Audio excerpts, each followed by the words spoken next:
Olá, pessoal.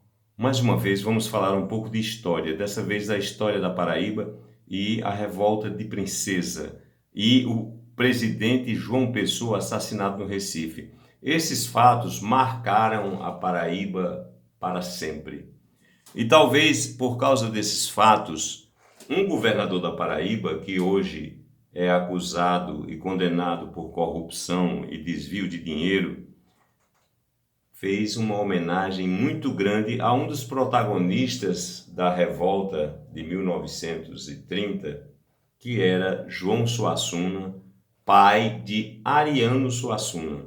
É claro que Ariano Suassuna era uma pessoa talentosa, mas contribuiu bastante às suas articulações políticas, uma vez que a sua família fez parte do arco de alianças da República Velha e de José Pereira de Princesa. Mas vamos ver quem são esses personagens. José Pereira, João Dantas, João Suassuna, irmãos Pessoa de Queiroz e o próprio Washington Luiz, que era presidente da República. Essas pessoas, esses são os protagonistas dessa história. Mas a história começa assim. A Paraíba, na década de 20 e o Nordeste em geral, como todos vocês sabem, possuía uma organização econômica e política de natureza feudal. Por que feudal? Porque cada fazendeiro possuía uma área de influência onde ele poderia contratar jagunços, onde ele poderia fazer o comércio e produzir gêneros pela agricultura e pela pecuária. E um dos fazendeiros, um dos senhores feudais mais fortes, era exatamente José Pereira de Princesa.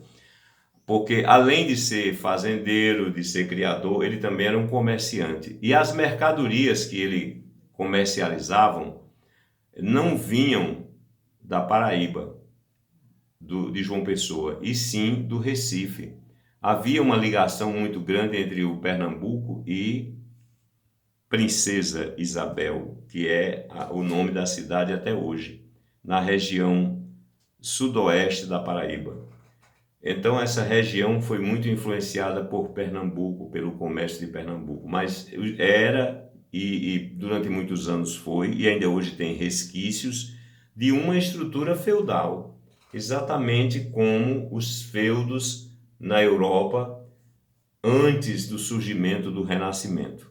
Tá bom? Você já deve ter lido sobre o Renascimento italiano, o Renascimento na Itália, os artistas, as artes, a mudança, o rompimento com o feudalismo para o surgimento dos burgos ou as cidades, onde moravam os banqueiros, os burgueses, que passaram a ter mais influência. Esses burgueses depois quebraram o feudalismo no pau, arrebentaram com o feudalismo na Europa. Aqui também o feudalismo foi, não literalmente, mas ele foi enfrentado e modificou. Eu não estou aqui para fazer um juízo de valor, se o feudalismo era melhor do que o que surgiu depois ou era pior. O fato é o seguinte, ao assumir o governo da Paraíba, o presidente João Pessoa, ele criou uma lei e por essa lei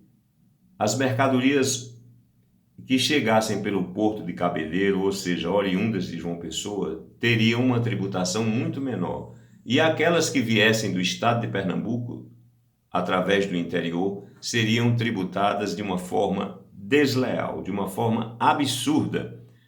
Ou seja, na prática, cortaram os laços comerciais da Paraíba com Pernambuco, porque importar por aquela região era praticamente inviável. Você vai comprar uma panela e a panela custa R$10 e aí você vai pagar 15 de tributos, a panela fica por 25 e a que chegava de Cabeleiro pagava R$1, chegava na Paraíba por 11. Então não tem condição de você enfrentar isso aí. Então o início dessa guerra foi em 24 de fevereiro de 1930 e ela transcorreu até 19 de agosto de 1930, causando grandes sequelas na Paraíba, a morte de muitas pessoas morreram nessa guerra, entendeu? Então, quando João Pessoa assumiu a presidência da Paraíba, que naquele tempo não era governo, era presidente, em 22 de outubro de 1928, ele tomou essas medidas tributárias e elas foram muito, muito impopulares para os coronéis de todo o interior do estado, incluindo a família Ribeiro Coutinho, que também eram os coronéis, só que lá no litoral, em Santa Rita, Cruz do Espírito Santo e Sapé, as cidades produtoras de cana-de-açúcar. Toda a zona canavieira era dominado pela família Ribeiro Coutinho e pelos Borges. É incrível que hoje eles continuam aí. Tem senador, tem deputado dessas famílias, mas eles não têm mais a influência que tinham antes. Mas eu vou voltar aqui para aquele velho tema de quem é o poder. O poder tem um dono e o poder não é o presidente, o governador e o prefeito. Só que naquele momento, em virtude da grande influência do governo federal na política da Paraíba, João Pessoa podia sim editar normas que prejudicassem segmentos poderosos da política local. Acontece que esse posicionamento de João Pessoa provocou uma insatisfação generalizada e também o conflito militar. Nós já dissemos aqui que a guerra é somente a continuação dos negócios por outros meios. A frase não é minha, mas estou repetindo. Então a guerra é uma consequência de uma falta de entendimento nos negócios, no comércio, e aí você começa uma guerra. Então, olha só, essa revolta envolvia a família Pereira, a família Dantas de Teixeira, envolvia Ribeiro Coutinho, enfim, todos os segmentos feudais da Paraíba foram colocados em xeque com as medidas tributárias de João Pessoa. Aí vem a discussão do Partido Republicano Progressista, do qual fazia parte João Pessoa e José Pereira. Só que, em consequência do conflito e do alijamento das candidaturas ligadas aos coronéis,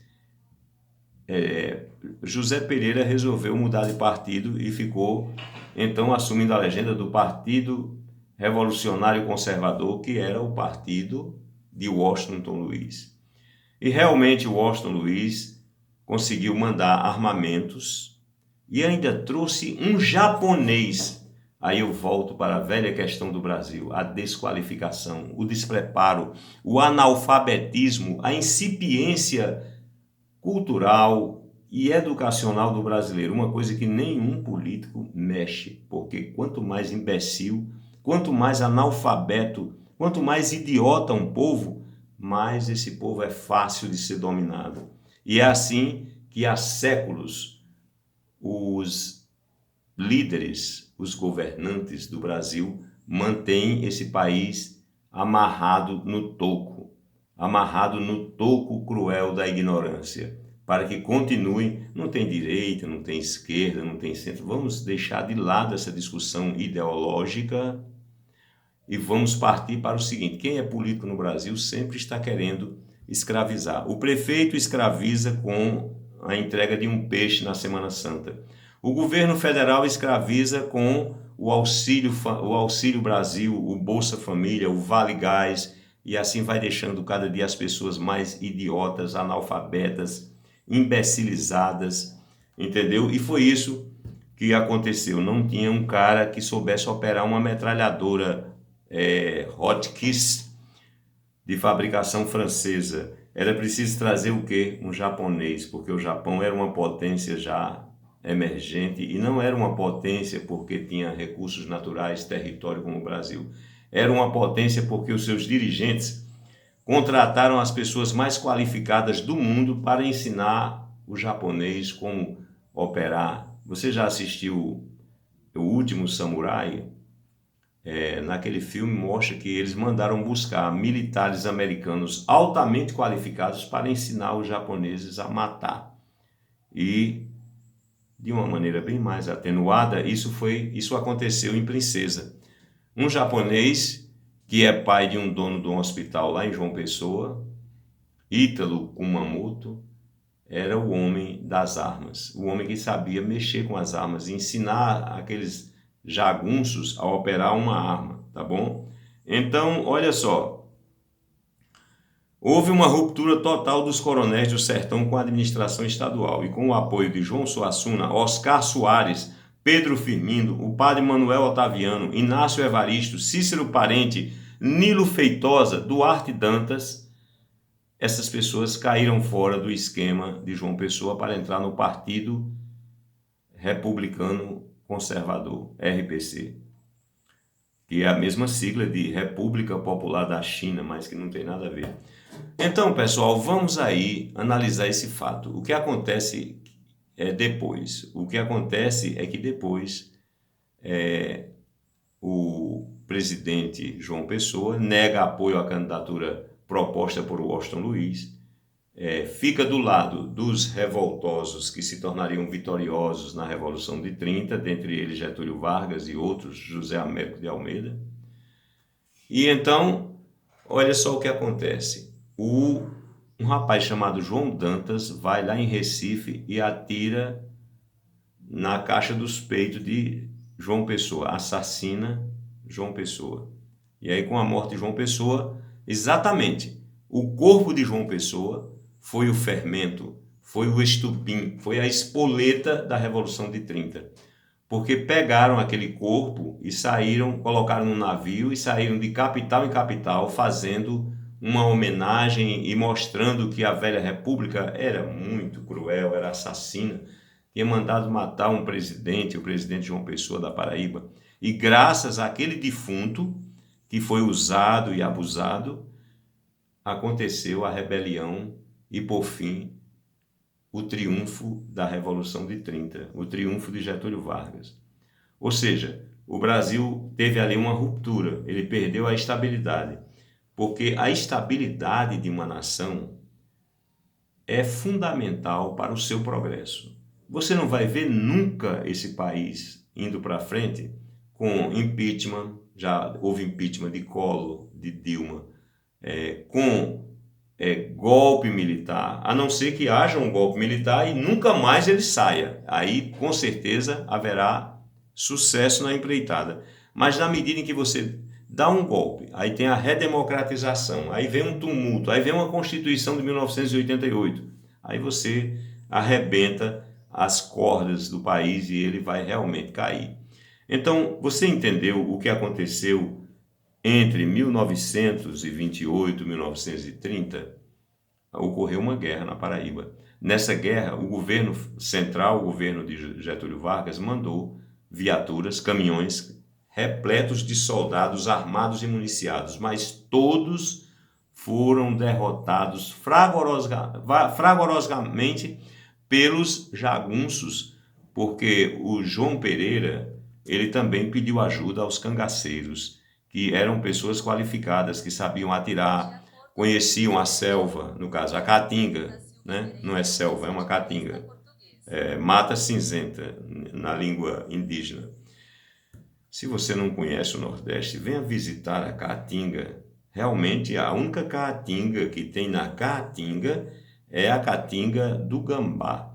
Mas é um lugar maravilhoso, cheio de açudes, barragens, Pedra da Boca, a Serra de Teixeira, o Pico do Jabre e uma cidadezinha lá perto de Princesa Isabel, chamada Triunfo, em Pernambuco, onde a temperatura à noite pode chegar até a 13 graus, por incrível que pareça, no meio da Caatinga, no meio do sertão. Deus é incrível.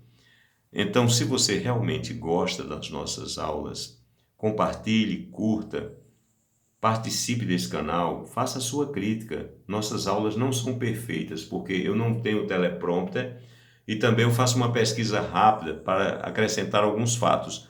Então, aquele método, aquele detalhamento de datas, de nomes, muitas vezes pode ser falho. Mas o que eu quero transmitir nessas aulas é a ideia de que um governo da Paraíba, um presidente da Paraíba, que rompeu com a República Velha, tinha pela sua frente o feudalismo dos coronéis sertanejos. era o passado brigando com o presente. Lembre-se, às vezes, o passado que luta contra o presente é melhor do que o presente. Nós não queremos aqui dizer que a mudança ela é boa, ela é fundamental, porque muitas vezes não é. Olha só, o Império Russo era um império em franca ascensão, em franco progresso, avanços na área tecnológica em todos os setores. E o que aconteceu? A Revolução Bolchevique, que acabou com tudo aquilo e, na verdade,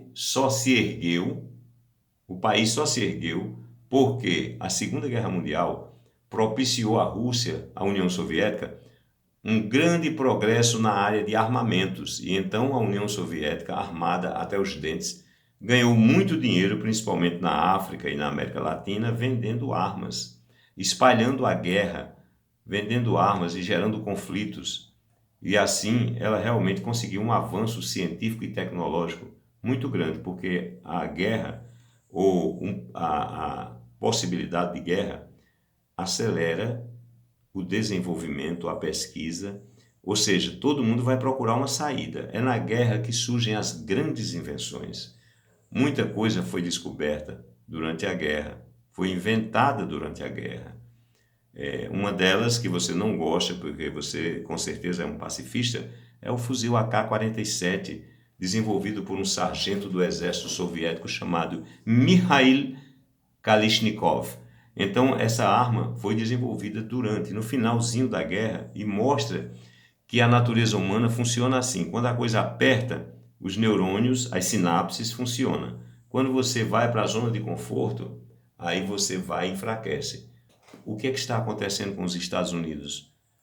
Anos e anos de hegemonia e de zona de conforto, sem sofrer nenhuma ameaça, porque as ameaças que surgiram eram inventadas. O Vietnã era uma invenção. A Coreia era uma invenção, porque nenhum desses eventos, Guerra da Coreia, Guerra do Vietnã, Guerra do Iraque, nenhum desses eventos ameaçava a hegemonia americana. Mas eles transformaram numa ameaça para tentar fazer com que militares e cientistas acordassem do sono letárgico. E agora eles vão ter que acordar de verdade, porque a China está preparando uma batata, tem uma batata assando na China, e essa batata se destina aos Estados Unidos da América.